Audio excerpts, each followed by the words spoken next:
When I was younger, I had a very particular way of setting up the nativity set in my parents' house. It started out simply enough. We put the stable with the animals under the tree.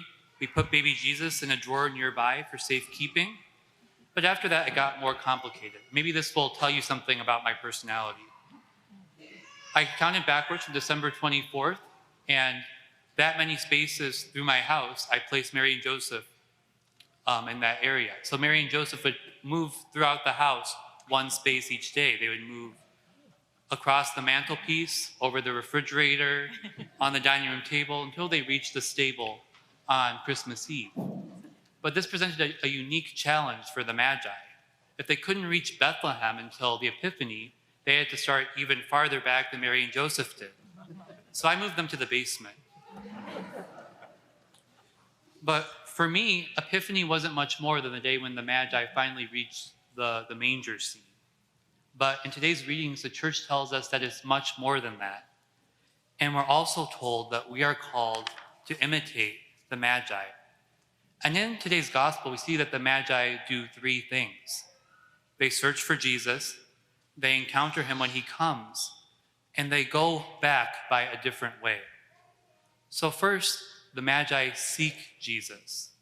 In the gospel, the Magi themselves say, "We saw his star at its rising." These Magi from the east were probably wise men or astrologers who watched the skies and the stars for signs of things to come. And as soon as they understood what the star meant, that it heralded a new king of the Jews, they set out immediately. And this was no easy journey. So this second search for Jesus specifically is different from their first search of the sky. In their initial search, they were just kind of looking for whatever they could find. But after they understood what the star meant, their search changed. Once they realized the star heralded a someone rather than something, their search became more of an invitation than a search, or a response than a search. It was a response to an invitation, the invitation of a star and the invitation of Christ himself. And in our lives, we also are called to search for Jesus. And as Catholics, this search looks different than if we were starting from scratch, because we know where to look. And as Catholics, we search for a deeper relationship, a deeper encounter with Jesus. And this, of course, comes from many things that we've been talking about throughout Advent and the Christmas season, particularly prayer and frequenting the sacraments. And also the Rescue Project, which we've talked about a lot, and which will start on January 24th, so this month. And all of these are ways we can help to understand how God acted in salvation history, but also how he's living and active in our own lives today. And in all of this, we're not just passive recipients of the good news, but like the Magi, we're called to seek to understand.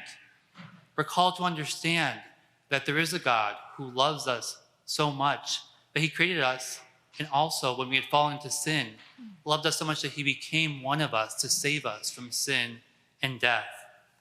And this fact doesn't remain in the past. This God who loves us that much that he was willing to become one of us to rescue us, right now wants to have a living and active relationship with each and every one of us. And this demands a response from us. And this leads to the second thing that the Magi do. They encounter Jesus. Today's feast has a kind of unusual name, the Epiphany. And Epiphany comes from a word that means appearance or manifestation. And it refers to the appearance or manifestation of Christ, both by the star and by the appearance of the Magi. The Magi rejoice when they see the star, and they worship Christ, offering him gifts of gold, frankincense, and myrrh. And we also encounter Christ here at Mass in the Eucharist. And the prayer over the offerings for Mass today says we don't offer God gold, frankincense, or myrrh, but we offer God himself. And yet the gifts in the story are not really about the gifts, but they're signs of who Christ is, that Christ is God. And so at Mass, we use vessels, precious vessels made of gold, to hold the Eucharist. And we also, as you've already seen, use lots of incense, like the frankincense in the story. And finally, myrrh is a little bit more subtle, but we use something called chrism, which, if you remember, is oil that's mixed with fragrance. And we use this to anoint all the faithful at their baptism and confirmation, consecrating them to offer worship to God. And also chrism is used to anoint the hands of the priest who offers the Eucharist. And the reason I mention chrism is because the fragrance that's mixed with the oil in the East is actually myrrh. So they call it holy myrrh. So even at our liturgy, we have gold, frankincense, and myrrh to point to the fact that the true God really is here. So we celebrate the Epiphany today, but I would argue that each and every one of us has individual epiphanies in our lives. Our epiphany is the moment when we first encounter Jesus. When we meet Christ in our epiphany, our lives can never be the same. So what does an epiphany look like? Like the Magi, it could be accompanied by extraordinary signs, like the star that heralded the coming of Christ. But it also could be more quiet and subtle and develop over time. And again, it's like the Magi in that they encounter the silence of the child Jesus in the lap of his mother Mary. When we think of epiphanies, maybe we think of other famous epiphanies, like when Paul was knocked off his metaphorical horse on the road to Damascus, or when St. Francis embraced the leper and left his life of luxury for a life of poverty. And as a cradle Catholic, I grew up hearing about these stories, and they actually became a kind of stumbling block for me. Because growing up Catholic, I kind of felt that I had nothing to convert from. I even considered doing something bad so I'd have a more interesting story to convert from. But don't do that. But I would hear these amazing stories of converts, both ancient and modern, how they would now be on fire for their faith from their conversion. And I kind of developed conversion envy of them. So why couldn't I be like them? And this was really brought home to me when I was in high school youth group. We went to a youth conference called the Steubenville Conference. And the whole conference was really powerful for me, but especially the moment of Eucharistic adoration.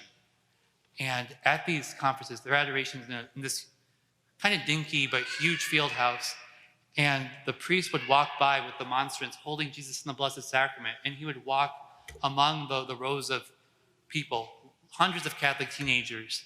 And he would stop periodically and just bless the people, the teenagers right in front of him. And there'd be beautiful music as well. And just in that moment, I just remember feeling really close to Jesus. It's one of the first moments I felt very close to Jesus. But that feeling faded.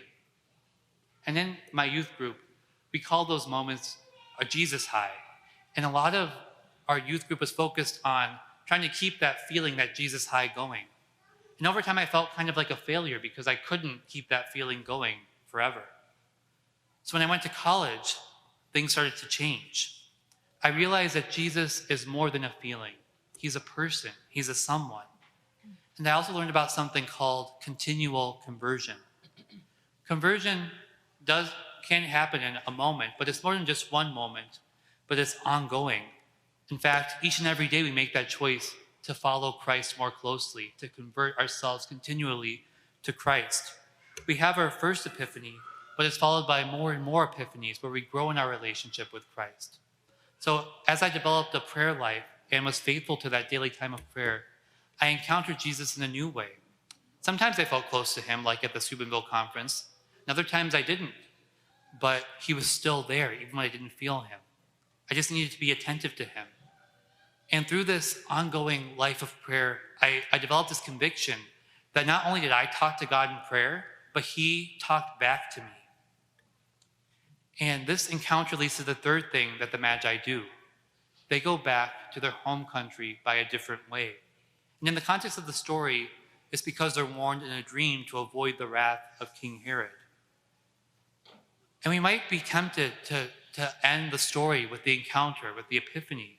But as we see in the gospel, they have to go home by a different way. They can't return to their old way of life. And this epiphany of the Magi is not just for the Magi, but it's for the whole world, for all of us. And in the same way, our individual epiphanies are not just for ourselves. They're to be shared with everybody. And I think one quote that really brings home this change of life comes from the TV show, The Chosen, that we mentioned before. And in one of the early episodes, after Mary Magdalene encounters Jesus and is healed by him, she says this: "I was one way, and now I am completely different. And the thing that happened in between was him." We need to share our encounter, our epiphany of Jesus with others. And if we really have encountered Jesus, if we really had that authentic epiphany of him, then we want to share him with everyone we meet and help them to have their own epiphany. And as much as we might want to, we can't force others to have an epiphany. We can merely be like the Star of Bethlehem, pointing out the way to Jesus, to that epiphany, to encounter the Christ child, the one that they've been seeking. The Epiphany is more than just the day when the Magi reach the manger scene. It's the day when Jesus is revealed to the world. So on this day, let's reflect on how we can imitate the Magi in seeking Jesus and encountering him in an epiphany and going home by a different way so that we can lead others to have their own epiphany of Christ.